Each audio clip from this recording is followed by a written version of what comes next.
कटक जिला महांगा ब्लॉक नृतांग पंचायत स्थित सरकारी प्राथमिक विद्यालय नृतांग हरिजन साई रे आम संस्कृति आम खेलना कर्मशाला विद्यालयर भारप्राप्त प्रधान शिक्षक पवित्र कुमार देहुरी सभापतित्व अनुष्ठित हो जाइए। मुख्य अतिथि भावे विद्यालय परिचालना कमिटी सभापति प्रकाश चंद्र आचार्य, मुख्य वक्ता भावे शिक्षाविद तथा सांबादिक रमेश चंद्र साहू, सम्मानित अतिथि भावे परिवेशविद सुशांत कुमार जेना, उपसभापति कल्पना जेना, प्रताप जेना प्रमुख जोगदे महांगा हेउची कला संस्कृतिर माटी।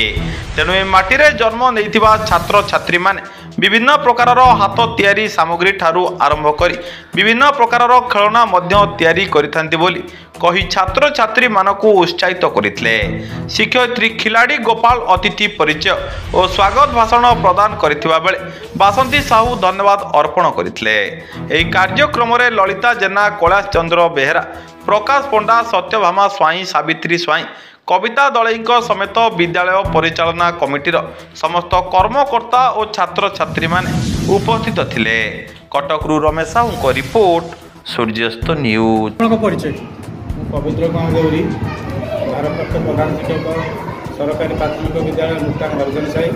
आज आम विद्यालय आम संस्कृति आम खेलना कार्यक्रम पालन करा सरकार एक प्रोत्साहन पिलापाई जो आमर जो संस्कृति परंपरा सब रही जाइए कार्यक्रम आमर ग्रामवासी वृंद एवं समस्त विद्यालय शिक्षक शिक्षयित्री मैंने उपस्थित थे।